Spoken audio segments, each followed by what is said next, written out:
Well, formally here, Travis, welcome to the Sharpen podcast. Yeah, thanks for having me, Kirby. Excited to have the conversation.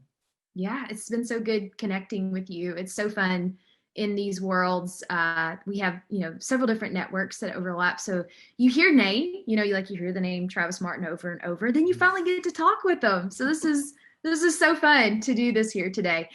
Tell us, for those that are meeting you for the first time, Travis, tell us a little bit about who you are. Yeah, of course. So my background, or where I'm from, I guess, would be north central Indiana. So I'm a native Hoosier, born and Mhm. raised in Carroll County. So for those unfamiliar, it'd be an hour straight north of Indianapolis. Yeah. My kind of path in life is probably start not too different from yourself, Kirby, in terms of agriculture. Mhm. Where I was born into a family of pork producers, so Yeah. very familiar with the swine industry, and that really is probably the trajectory of my life, both professionally and personally, and it's kind of got me to where I am today. So grew up there, was active in my community, a rural community, which naturally led itself to involvement in 4-H and FFA. Yes. That post high school, spent a year with Indiana FFA as a state officer, and then took up residency in West Lafayette. So I was in the College of Agriculture at Purdue, studying ag econ, and just got really involved. Right, so between FFA and Purdue, was pretty plugged into industry, involved on campus, and that kind of led me to a variety of internships, and then post college, which I know we'll get to this, some Yeah. really great career experiences in both corporate, more public ag companies, but then also more recently, where my career has been more of in the startup scale up space within ag tech. And so, um, you know, through all of that, personally at Purdue, I had the chance to meet a beautiful young lady named Steph. And outside of the College of Ag, we had completely different backgrounds, which was the best thing that ever happened to me. Yes. But she's Yeah. now my wife, and then we reside here in Indianapolis. And the other big news, I guess, personally, would be in 2020, I became a first-time parent. So Hmm. learning that through the pandemic has been fun, and we've got a little Cooper with us who's now 8 months old.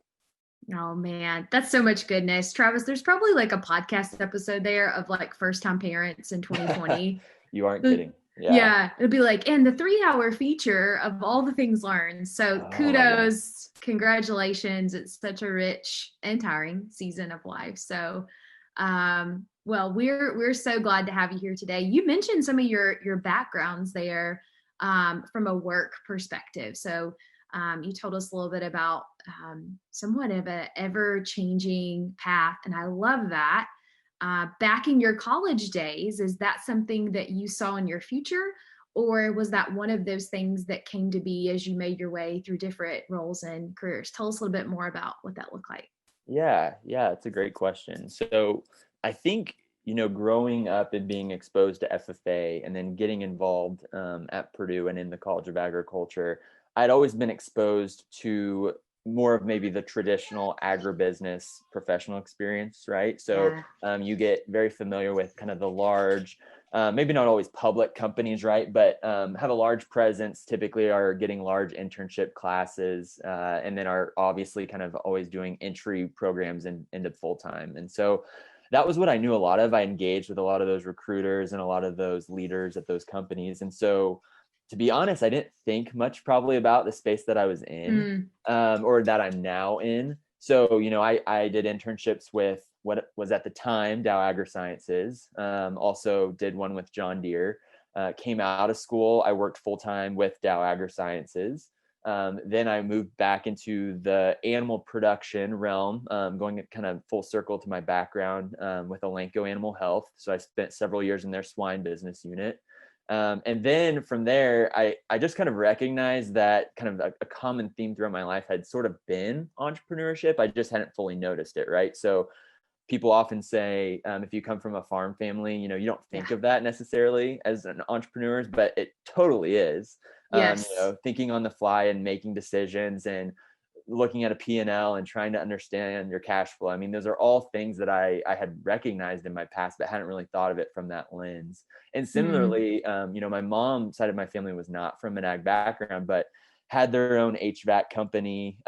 Just I kind of came from a family of this. And so I think that had always kind of tugged at me a little bit, and I maybe avoided it until I think I finally noticed after about 5 years in with a larger company that was really the trajectory I think I wanted to pursue. So you can only be on, Ag Funder so many hours a day and reading and learning more about ag tech companies before you recognize you probably should go work for one. And so that's when I made the move. So I first went to a SaaS company out of San Francisco, focused in kind of the commodity space. So working with meat processing companies, and also looking into, your more traditional large grain originators and things like that. And now today I spend most of my time working for Advanced Agrilytics here in Indianapolis. And that would be a precision agriculture company focused on a kind of a high tech, high touch model with farmers in the Corn Belt. Yeah. Yeah. I think you, number one, I love such interesting backgrounds from a career perspective. They all lend themselves to such great work. We've had a guest on before that talks about orthogonal experiences and how those really do equip you to do various work. So you said, I was on Ag Funder and I had to take a hit. So for folks that are listening, our audience here of young professionals, what's your advice, your encouragement for those? What are some of those, I guess, the itches or the nudge that you would say, hey, if this is going on, maybe this is worth considering, because you might be someone that changes not just roles, but different areas. And then to that point, how did you navigate those, Travis? So I'm going to double up on questions because you are moving from very different cultures. I don't think you geographically moved to San Francisco, but talk a little bit about that, about navigating those transitions along with, those hints to observe. Yeah. No, it's a really good question. So I think, if you kind of backtrack to my days at Purdue, it's funny that the Decision X, which was the San Francisco based company, and then Advanced Agrilytics were both not in existence when I graduated, right? So they weren't even really opportunities on the table that I would have known of had I even been looking towards the startup space. So I think one, that just speaks to the trajectory of innovation in our industry. And you don't have to find that at an actual startup. And I know you're just as familiar as this than anyone as well. In a big company, I look back to, I said I worked for Dow AgroSciences. Dow Agro does not, that's a legacy thing now. Yeah, it's Corteva, crazy. Yeah. And then I even think to Elanco. During my time at Elanco, they acquired Novartis. Then they IPO'd away from Eli Lilly as their parent company. Yeah. And then you look most recently, and there's been an acquisition with Bayer Animal Health. So there's a lot of change even within the big cos. And so, regardless of if you're actually going to dive into the startup world or you're going to be, more of an entrepreneur within a large company, I think the opportunity is always going to exist. So I think that's what I would preface with is don't feel like you necessarily need to make that leap. For me, the hints of being on Ag Funder a lot, reaching out to a variety of my peers who are working in this space. And maybe it was more of a tech company that wasn't in agriculture, but was just doing something very interesting. And I thought there could be applications in our space. Those were conversations that just got me really excited. And so, at a certain point, I had to recognize that I needed to make a move. And I had thought about business school, and I had thought about some other ways to continue to explore what my interests were. But I really just recognized that the acceleration of these new companies, specifically in our space, was just happening pretty quickly. And it would be best if I could find one where I had a network of people where I could learn and kind of get that MBA in real life. And I just kind of had to make the leap. And so to anyone who, kind of feels the nudge and the pull, one I'd say is, talk to your mentors, talk to your friends who have made similar moves, and don't hesitate to ask the hard questions, because it can seem kind of scary if you're not familiar with it. But the only way you're going to learn is if you really do it. And I think that's really just where you have to start. That's so good. You talked about an MBA in real life. We had a great episode. Tim Hamrich from the Future Bag podcast came on and talked about when to think about getting a master's degree and really good justification, and then when to, like you said, what are the real life training programs that you talk about pursuing there. So that's also a great reference, I think, even in thinking through these kinds of decisions. So you mentioned going back to those college days and reflecting. So for our audience, some are young professionals in that first 10 years of a career. We've got a few college students that are now listening. You said it, like companies that existed 4 years ago no longer do, roles that existed 4 years ago no longer, and then to that same truth, roles that don't exist today will in 4 years. What's your advice as you think through that for us young professionals as we manage and plan for careers? How do we do that well enlightened in light of this kind of ever change and the uncertainty that comes along with that? No, it's a tough question. No, Yeah. don't you have the full answer for all of that, Travis? Come on now. It is funny. I've gone back to Purdue a few times where I've been Yeah, asked to speak, and for someone who's been out of school six and a half years now, right. I've had a lot of change. Yeah. Some people would identify me as a job hopper. Some people say I'm more entrepreneurial, and you can call me whatever you want. I don't mind, but it's a lived experience. So there's no Absolutely. playbook. And, I've always just kind of said, I'm going to do what interests me at the time. And I think we're going to see it more than ever, where the idea of going one place and you having, even if you're going to move roles within one place and expecting that to last for 30, 35, 40 years is probably just going to become so much more uncommon. Yeah. If agriculture is taking a play from any of these other industries playbook, they're Mm, gonna, I have friends who work more in tech, and you just have to expect that. And I think that's, as we talk about the big co's even changing, there's plenty of people that have had to shift their mindset and think differently about how people are going to market. And so, for a young person, I'd say, one, don't wrap yourself around the axle on having a really concrete plan of where your career is going to go. And I was one of those people. So I know a mindset change is possible.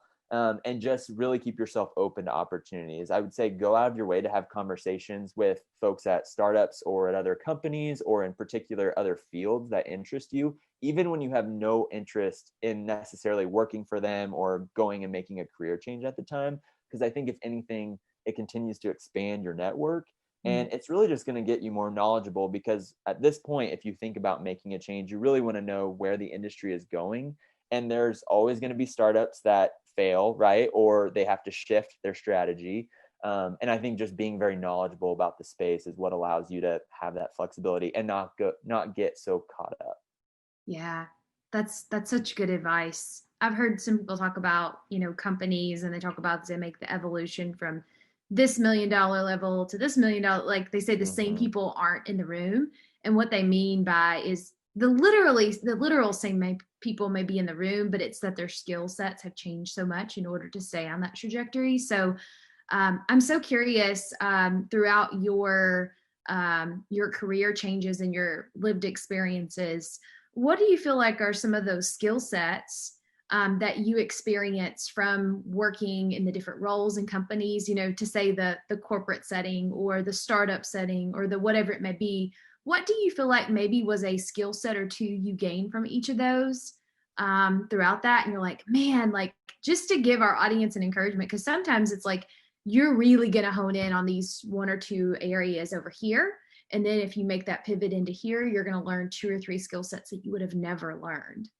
Yeah. Yeah. So I'd say there's almost like one that's more of a soft skill and maybe one that's more of a technical Hmm. skill. Yeah. I think the soft skill is how to deal with ambiguity. And that I think Yeah. is a skill set that is valuable for anyone. As you think about in a startup where you're moving quickly and where a strategy can change a lot, for example, with a global pandemic, things of that nature become, it's something you have to learn to do. And I think it's funny too. I talk to my wife about this sometimes, but I mean, that's almost being a parent as well. Like a first time Yes. parent, you Yes. have no idea what you're doing. And you can only read so many books and listen to so many podcasts to prepare you for that. Right. So I just think it's been an interesting time of my life as a whole Mm, person to be kind of going through these various experiences where I'm just becoming more comfortable with that and recognizing that not necessarily knowing the end all be all is okay. That's how most people function, and being able to kind of be comfortable with that, but also be aggressive towards growth and progressing mm, is one thing.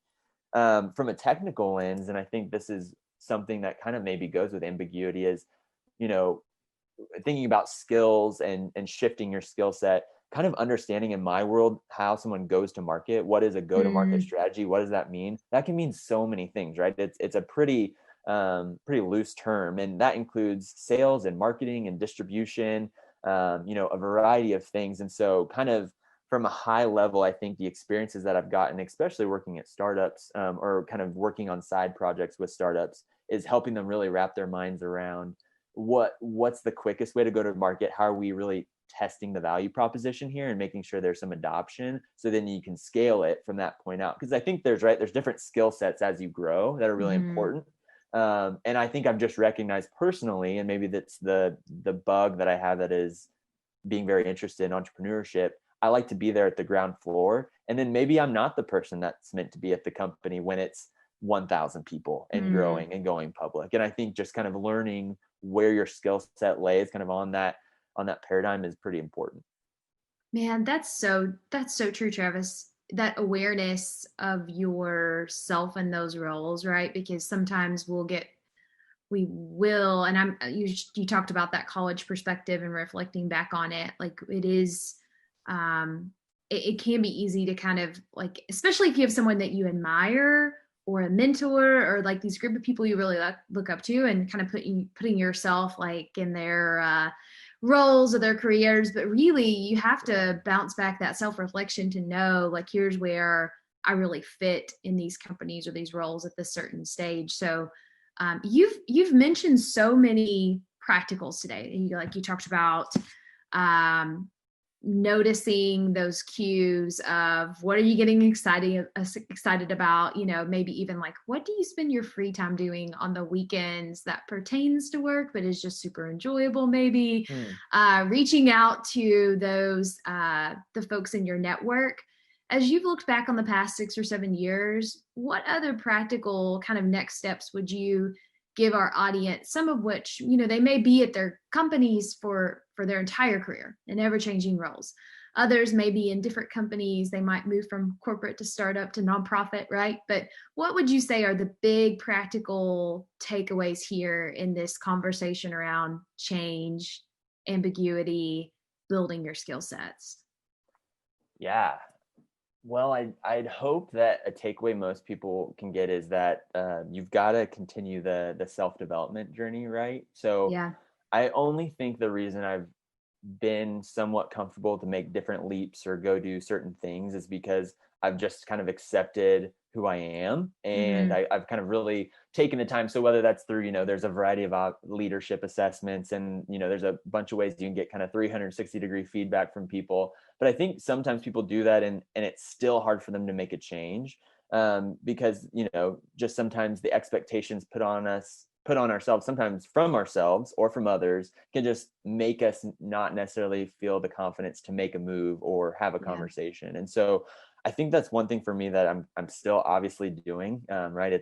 Life is, there's a long list of things that I continue to try to learn about myself and try to figure out where am I meant to be, and what am I meant to be doing. And so I think it's just really important that people take the time to do that, because I Mm, know you're busier than I know, when it comes to kids and life and work and everything else, it can be hard to find the white space to yeah. really just sit down and think about, what do I want to do? We can get so wrapped up in our day to day and our 9 to 5, and then all of our commitments outside of work, that we don't really take the time to like get away for a day and just go to a coffee shop and put headphones in and think about, am I even doing what do I enjoy? Or am I Mm, missing something that I'd really like to pursue? And I'm still not great about that. And I'm trying to become better about it. But I do think, as people just think about career progression, professional mm. and personal development, that's really important to make sure you make that white space. Gosh, that's a good word right there. We have a mutual friend who's been on the podcast before, Jeanette, and I think she does a really great job of this kind of every year of finding that space, to ask those questions. So I'm assuming for both of us that find those people in your life that kind of remind you of those kind of constant pieces that you need. And I think too, to your point, Travis, especially as young professionals, we're constantly living in this tension of many, many, many things that we don't know and don't understand, with the balance of wanting to be like in our zones and our lanes in life. And so, because, so often there'll be folks that'll say, like, this is just really, really hard. Like, I just need to bounce. Like, I don't need to be here. And I don't think that's always the direction. And at the same time, if everything, is nitty gritty about something and it's not your strength set, there is sometimes some clear direction. So I don't know if you want to speak to that at all, but I think that sometimes even just to know as young professionals, we're living in this kind of first 10 years of this constant tension, if you will. I don't know if you've experienced that through your changes and what advice you'd have. Oh, I mean, for sure. There's always a balance of, am I not enjoying this because it's hard, Yes. right? Or am I not enjoying this because this is not where I'm meant to be? Yeah. And there's a lot of, very hard questions that you have to ask yourself when you get there. Yeah. And I've had those conversations with myself, and I've had it with mentors about where I'm at in life. I've had it with my family about where I'm at in life.